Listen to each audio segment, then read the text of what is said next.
Utiliser des cosmétiques bio, c'est bien, mais autant avoir la bonne technique pour qu'ils soient encore plus efficaces. Je vous partage aujourd'hui mes 5 astuces pour bien utiliser ces cosmétiques.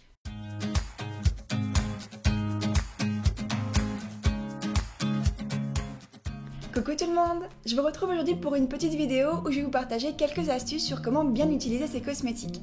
Au fur et à mesure des années, j'ai appris ou j'ai découvert quelques techniques, quelques astuces pour vraiment optimiser l'efficacité des produits cosmétiques, donc c'est ce que je vais vous partager aujourd'hui. Comme d'habitude, si cette vidéo vous plaît, n'oubliez pas le petit pouce et n'oubliez pas de vous abonner si ce n'est pas déjà fait. Alors, je commence avec quelque chose que j'ai découvert il y a à peu près 2 ans, c'est qu'une peau humide absorbe les agents actifs 5 à 10 fois plus vite qu'une peau sèche. Donc qu'est-ce que ça veut dire? Ça veut dire que si vous devez appliquer sur votre peau une huile végétale ou un beurre végétal, eh bien il est beaucoup plus efficace de l'appliquer sur une peau humide puisque du coup ça va pénétrer beaucoup plus vite dans la peau, ça pénétrera plus en profondeur et du coup ça aura plus d'efficacité. Donc ce que je fais en général quand j'applique par exemple mon huile végétale le soir sur mon visage, c'est que je vais brumiser ou vaporiser un petit peu d'eau florale sur mon visage, donc du coup en général 2 pchits, puis je vais ensuite appliquer mon huile dans mes mains et je vais venir la masser sur mon visage. On va se rendre compte en fait qu'avec le mélange entre l'huile et l'eau, ça va vraiment faire que ça devient beaucoup plus liquide et ça s'étale beaucoup mieux. Et une fois que j'ai appliqué donc tout ça sur mon visage et que j'ai bien massé, je vais venir ajouter un tout petit peu d'aloe vera pour vraiment sceller l'hydratation et à faire en sorte que ma peau soit vraiment bien nourrie et bien hydratée. Pour ce qui concerne le corps, ce que je fais maintenant c'est que j'ai dans ma douche un petit flacon en fait où j'ai mélangé dedans de l'huile végétale et de l'aloe vera. Et en fait ce que je fais c'est quand j'ai terminé ma douche, avant en fait de sortir et de m'essuyer, je vais venir prendre un petit peu d'huile sur ma main et je vais venir me masser tout le corps avec mon huile sur une peau qui est directement mouillée. Donc je ne l'ai pas encore séchée, donc il y a encore plein de gouttelettes partout sur ma peau. Et en fait en l'appliquant comme ça va vraiment venir hydrater la peau. Et une fois que je me suis bien hydratée partout, là je vais venir mettre mon peignoir et je vais venir m'essuyer. Et en faisant ça, en fait on a la peau qui est beaucoup plus nourrie et en fait, bien entendu le peignoir va être un petit peu plus gras au fur et à mesure des jours, mais bon, on le lave assez régulièrement, c'est pas très grave. Et en fait, la peau va vraiment rester bien hydratée et elle n'aura pas de fini gras en fait. Donc c'est quand même beaucoup plus efficace que de juste mettre de l'huile sur une peau sèche où là l'huile va forcément un peu moins bien pénétrer et restera grasse un peu plus en superficie. Donc là c'est vraiment une astuce que j'ai découvert assez récemment quand même, mais qui a clairement changé ma vie et la façon dont j'utilise mes produits cosmétiques maintenant, c'est vraiment beaucoup plus efficace. Ça marche également pour les beurres corporels. Moi je sais que j'ai des fois du beurre de karité ou des baumes un petit peu comme le baume de Clémence et Vivien, où j'ai remarqué qu'en fait si je l'applique sur peau sèche, c'est quand même beaucoup plus difficile de le faire pénétrer, alors que sur peau humide, tout de suite ça pénètre plus vite et je trouve que ça nourrit la peau beaucoup plus longtemps. Ma deuxième astuce est peut-être beaucoup plus évidente et pourtant elle est quand même importante à rappeler. Il s'agit de masser sa peau quand on applique différents types de produits cosmétiques. Alors que ce soit pour des huiles ou pour des crèmes sur le visage ou sur le corps, je fais toujours attention maintenant à bien masser mon visage. Alors si j'ai le temps bien sûr, j'essaie de masser à peu près 30 secondes à 1 minute. Alors par exemple le soir quand j'applique mon huile végétale, ce que je vais faire c'est que je vais venir la masser en partant du milieu du visage vers l'extérieur, donc avec des mouvements vraiment assez doux, mais je vais quand même venir appuyer pour bien masser la peau. Je vais aussi venir pas mal faire des mouvements du bas vers le haut du visage, donc partir de la mâchoire on va dire, remonter vers les pommettes, puis vers les tempes. Pareil, ça je vais le faire plusieurs fois. Ça aide vraiment à améliorer l'élasticité de la peau, ça va vraiment la retendre, ça évite, ou en tout cas j'espère que ça aide à éviter que dans quelques années j'ai la peau ici qui puisse un peu tomber. C'est vraiment pour stimuler la circulation sanguine et aider à retendre la peau. Au niveau du front, ça va être des mouvements plutôt pareil du centre vers l'extérieur et qui remonte aussi. Et pareil, je vais aussi le faire au niveau du cou et je vais terminer en remontant comme ça. C'est pareil, c'est plus pour la peau du cou et un peu le double menton, même si je suis pas sûre que ça fasse une grande différence au niveau du double menton. Mais bon, de manière globale, ça ne peut pas faire de mal à votre peau.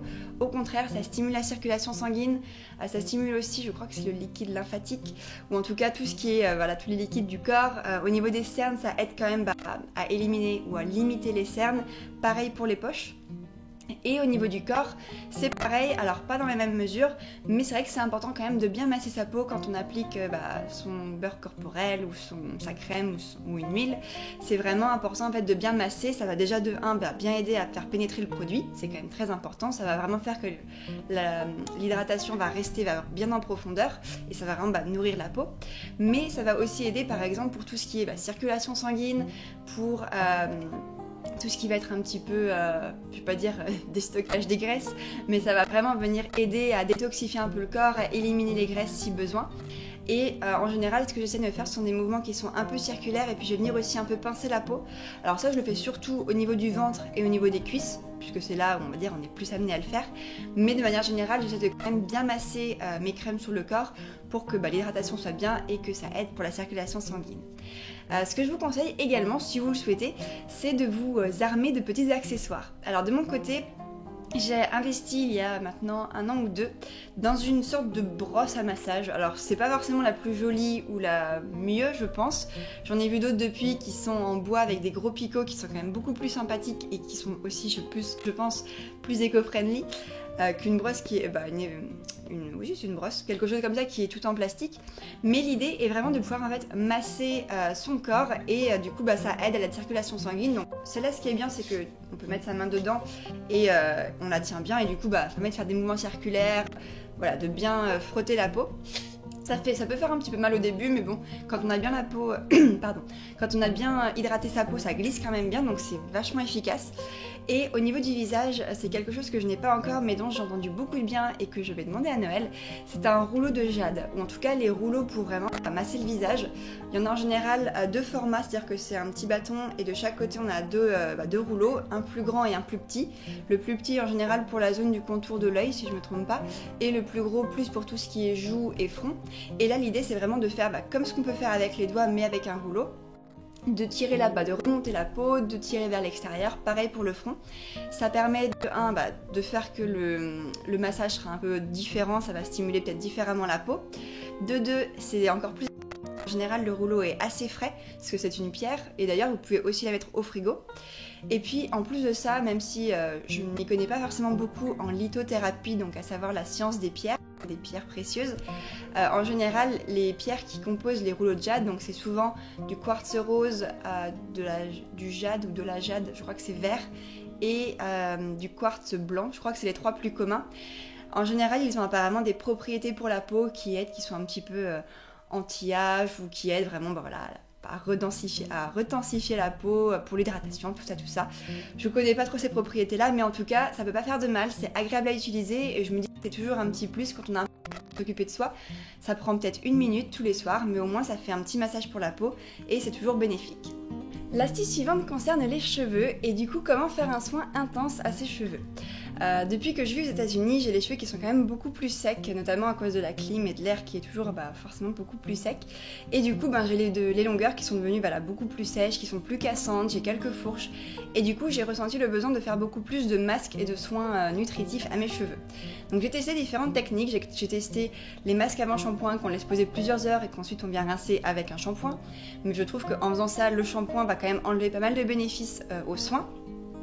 Ou alors on fait son shampoing et ensuite on vient appliquer donc un après-shampoing ou un masque qu'on laisse poser un petit peu, mais dans ces cas-là on laisse rarement poser le produit plus 5-10 minutes puisque on va pas rester dans la douche 3 heures, donc du coup je trouve que le soin n'a pas forcément le temps d'agir bien en profondeur.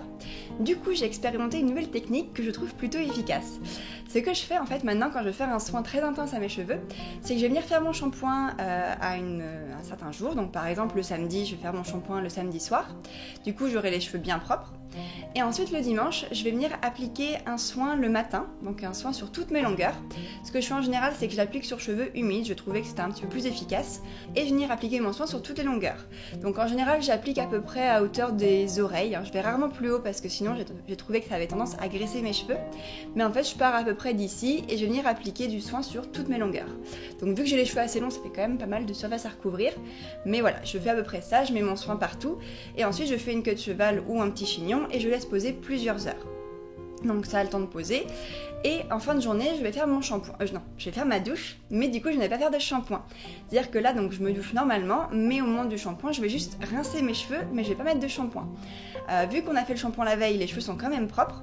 Mais par contre, on n'a pas de shampoing qui va venir vraiment enlever tout le produit. C'est plus comme si on avait fait un shampoing et qu'on a mis son après-shampoing après sur cheveux humides et qu'on le rince. Sauf que là, on l'a juste mis tout seul et du coup, il a eu le temps de bien pénétrer en profondeur. Donc par contre, il faut quand même bien rincer parce que si on rince pas bien, on peut des fois avoir les cheveux un petit peu poisseux. Mais moi, ça m'est arrivé qu'une seule fois parce que j'avais mal rincé, j'avais fait ça assez rapidement. Mais si on rince bien, il n'y a aucun souci. Et ensuite, du coup, on étreint ses cheveux, on les peigne, on les laisse sécher. Et au moment où ils sèchent, ils ont vraiment une texture qui est très différente. Moi, j'ai remarqué qu'ils étaient beaucoup plus soyeux, beaucoup plus doux, moins de frisottis. Et c'est vraiment super efficace. Donc vraiment, voilà, c'est ça. Vous faites un shampoing un premier jour, par exemple un soir. Et le lendemain matin, vous faites votre soin, vous le laissez poser plusieurs heures et ensuite vous le rincez sans faire de shampoing. Donc c'est vraiment très efficace et c'est vraiment une technique que je vous invite à essayer. Si vous avez déjà testé cette technique d'ailleurs ou si vous la testez par le futur, n'hésitez pas à me dire ce que vous en avez pensé, si c'est aussi efficace sur vous que sur moi, mais c'est vraiment quelque chose que j'ai été très contente de découvrir et que je continue d'utiliser. Je veux maintenant vous parler du brossage à sec. Alors vous en avez peut-être déjà entendu parler, moi c'est quelque chose que j'ai découvert assez récemment et c'est clairement quelque chose que j'adore maintenant. Donc j'ai investi dans une brosse, c'est une brosse qui est assez classique, c'est une brosse en bois avec des poils... Il y a un mélange, je me demande si c'est pas un mélange de poils synthétiques, je suis pas sûre. Enfin quoi qu'il en soit, c'est des poils qui sont quand même assez rigides, alors je sais pas si vous pourrez bien voir, mais ils sont quand même assez solides, assez raides. Et donc du coup l'idée est de venir brosser toute sa peau, tout son corps. Alors en général on brosse en faisant des mouvements circulaires et on va toujours de l'extrémité on va dire vers le cœur. L'idée c'est de toujours aller vers le cœur. Donc pour les jambes on commence par le bas et on remonte. Pour les bras c'est pareil, on part du poignet et on remonte. Et au niveau du ventre on remonte jusqu'au cœur ou pour le bas comme ça.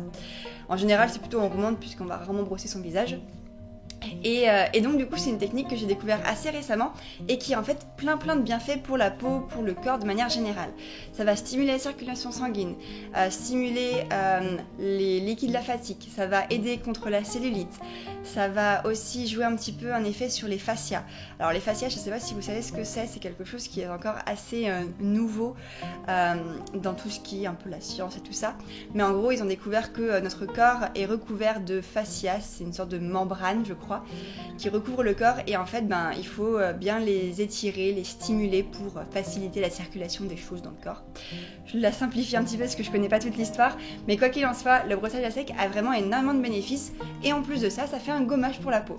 Donc le fait que les poils soient quand même assez raides, du coup ça va vraiment venir enlever toutes les peaux mortes et c'est quelque chose qui est très agréable à faire. Alors au tout début, je reconnais, ça fait un petit peu mal quand on n'est pas habitué, on se dit dis donc que ça brosse dur quand même, c'est assez fort, mais au final quand on le fait de manière régulière, ça fait pas mal, ou ça fait plus mal en tout cas, c'est agréable, ça fait un massage vraiment de la peau, on prend du temps pour soi. Ça a vraiment plein de bénéfices. Et du coup, une fois qu'on a fait son gommage à sec, moi en général je le fais juste avant d'aller dans la douche, on se douche, et bien du coup quand après on vient appliquer ces soins, ils vont vraiment venir aller plus en profondeur puisque du coup on a enlevé toutes les peaux mortes. C'est vraiment aussi efficace qu'un gommage et en plus de ça, ça a plein de bénéfices. Donc vraiment le brossage à sec c'est quelque chose dont on n'entend peut-être pas assez parler et qui est pourtant très efficace et que je vous recommande. Et ma dernière astuce, ce sont les éponges konjac. Alors ça c'est quelque chose que j'adore, j'en utilise maintenant tout le temps. Ça va faire à peu près 2 ans que je les ai découverts et ça a changé ma vie. Je ne reviendrai plus à rien d'autre qu'aux éponges konjac.